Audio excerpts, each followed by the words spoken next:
Salve, salve, queridos alunos do Teófilo Rezende! Estamos aqui para mais uma aula incrível, onde nós temos aprendido um pouco mais sobre literatura, autores importantes da nossa literatura. Na semana passada nós falamos na nossa videoaula a respeito de Fernando Sabino, um importante cronista, romancista, um autor bastante relevante, principalmente dentro do século XX, na nossa cultura, na nossa literatura. E aí eu propus a vocês, eu pedi a vocês que vocês lessem um pequeno texto que eu deixei. E eu queria comentar sobre esse texto. O texto chama Depois de Tudo. Muitos chamam esse texto de Depois de Tudo, mas na verdade ele é um pequeno trecho de um livro chamado O Encontro Marcado, deste autor. É um romance do Fernando Sabino. Mas este trecho, olha que curioso, eu peguei esse trecho porque ele me pareceu um texto muito atual. Veja que esse texto foi escrito na metade do século passado. Se eu não estou enganado, o livro foi publicado em 1956. Agora, parece que esse trecho foi escrito para este momento em que nós vivemos, este período da pandemia e tudo mais. Porque o texto diz assim: de tudo ficaram três coisas: a certeza de que estamos começando, a certeza de que é preciso continuar e a certeza de que podemos ser interrompidos antes de terminar. Façamos da interrupção um caminho novo, da queda um passo de dança, do medo uma escada, do sonho uma ponte, da procura um encontro. Esse texto me veio muito a calhar. Alguém postou num dos grupos que eu faço parte do WhatsApp. Agora, deixa eu falar uma curiosidade para você. E olha a importância de nós sabermos estudar e sabermos como pesquisar a respeito dos assuntos.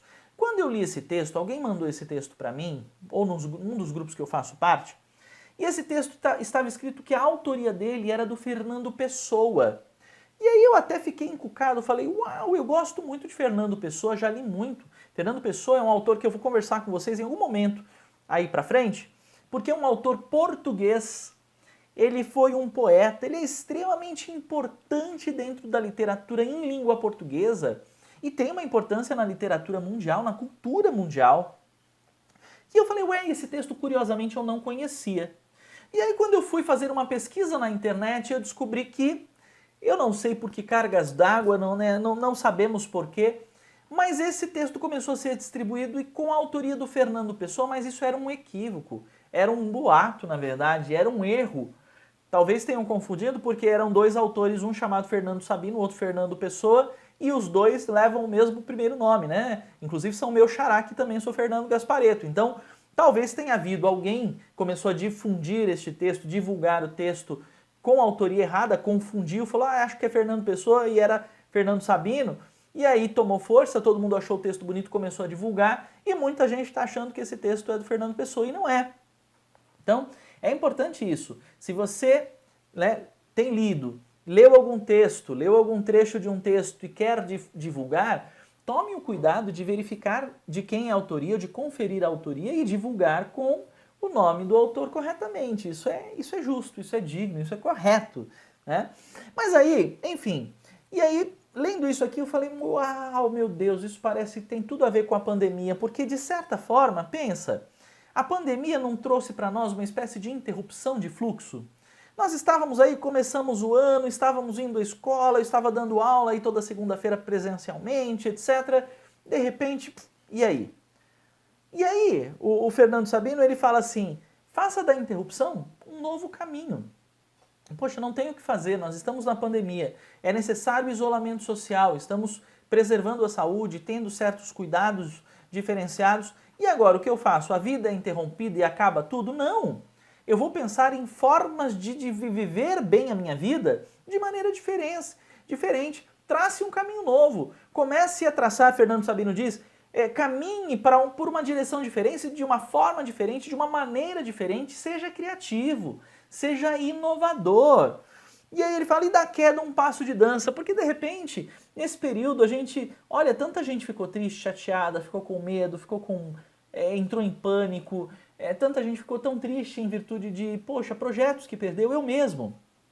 Eu Tem um projeto que eu iniciei bem antes, 2 semanas antes do início da pandemia, eu iniciei 2 projetos muito legais, estava contente, estava desenvolvendo o projeto e de repente, pum, uma queda, né? Como se fosse uma queda. Poxa, meus planos foram por água abaixo, porque agora mudou tudo, a gente tem que fazer tudo diferente agora, os meus projetos foram interrompidos. Faça da queda um passo de dança. Ressignifique isso. Observe que isto que aconteceu não necessariamente precisa ser ruim. Você é capaz de vislumbrar coisas positivas de tudo que aconteceu. Olha, do medo, olha que curioso, porque o medo, olha, se você ouvir as notícias nos telejornais, você vai ver muitas pessoas sucumbiram ao medo, ao desespero, ao receio de perderem suas próprias vidas, ou até mesmo, de fato, muitas pessoas morreram neste período e ainda estão morrendo do Covid e de outras doenças. Muitas outras doenças agravadas por causa deste vírus. E isso, obviamente, que abalou muita gente. Mas o autor Fernando Sabino diz, faça do medo uma escada. Vença este medo, não deixe ele te limitar e avance para novos níveis na sua vida. E aí ele fala, faça do seu sonho uma ponte. Todos nós sonhamos. Você sabe que muitos dos que sonhavam em fazer grandes coisas agora em 2020, começaram assim, poxa, perderam a esperança. E aí pararam de sonhar. Não desista. Fernando Sabino está dizendo aqui, eu acredito nisso, e isso me motiva também a não desistir dos meus sonhos. Não desista dos seus sonhos. Inove, pense diferente, mas olha, pensa, os teus sonhos podem se realizar independente de qualquer coisa. Então volte a sonhar e faça disso uma ponte para chegar onde você quer chegar. E da procura, o Fernando Sabino diz assim, transforme isso em um encontro, faça da procura um encontro.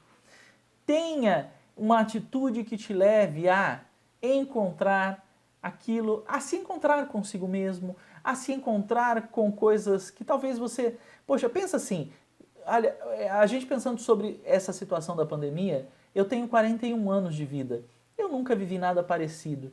E conversando com meus pais também nunca viveram nada parecido. E conversando com avós, poxa, não viveram nada parecido. Bem lá atrás, no começo do século, nós tivemos algumas situações de pandemia, da gripe suína, nós tivemos situações, mas nunca neste nível. Então, isso é algo totalmente novo.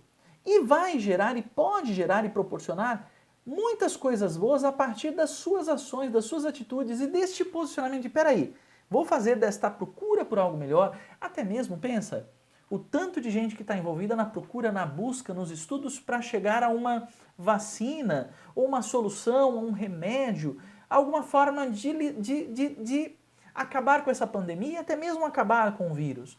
Então que esta procura se transforme em um encontro dos seus objetivos, das soluções, os que de repente muita gente se acomodou em buscar, quem sabe a cura de novas doenças, quem sabe a cura do câncer. Que isto nos motive a chegar muito mais longe do que nós talvez imaginássemos que poderíamos chegar. Que nós façamos da situação que aparentemente foi uma situação ruim, algo que nos serviu como uma mola, algo que me impulsionou para me tornar alguém melhor. Que nós possamos ser alguém melhor. E olha, deixa eu finalizar essa aula dizendo isso para você. A literatura tem esse poder. A literatura tem o poder de nos levar a raciocinar, a pensar a respeito de certas coisas, a lançar algumas ideias para que o nosso cérebro raciocine a respeito, a mexer com aquilo que nós temos dentro de nós, preconceitos, ideias erradas, ideias boas, e aí me leva a olhar para dentro de mim mesmo e observar o que eu estou sentindo, como estou sentindo, de que maneira estou sentindo, a me entender melhor, a entender melhor as pessoas. A literatura tem essa força. E mesmo um pequeno texto como este, que é trecho de uma obra maior, tem um poder de nos levar a uma reflexão que pode fazer com que nós nos tornemos pessoas melhores. Eu posso dizer que a literatura tem esse poder de catalisar, de promover coisas boas, se fizermos um bom uso dela. E essa é a minha proposta para você, ok? Espero que você tenha gostado disso. Eu estou aqui com várias ideias, eu não gostaria de abandonar Fernando Sabino no momento e já entrar em outro autor. Então eu estou com algumas ideias aqui e essas ideias vamos lançar na próxima aula, ok? Então, espero que você tenha curtido essa aula, que tenha esclarecido um pouquinho melhor a leitura junto com você do texto agora, que isso tenha feito sentido neste processo de reflexão. E agora, vá lá para a sala de aula, no nosso Google Classroom, responde lá a atividade que eu deixei preparada para você, tá bom? Para reforçar tudo isso que foi trabalhado na aula e para estimular você a desenvolver aí as suas inteligências relacionadas à linguística, à inteligência emocional e reforçar os assuntos mesmo. Isso daí, as atividades que eu proponho lá, primeiro serve para mim como identificação de que você assistiu a aula e esteve presente aqui dentro daquilo que eu propus a vocês e também, obviamente, que as atividades elas que a gente propõe sempre têm o propósito de reforçar os conhecimentos que estão sendo transmitidos para você. Fortalecer isso dentro de você, ok? Então, manda bala, vai lá fazer a atividade e nos vemos na próxima aula. Deus abençoe!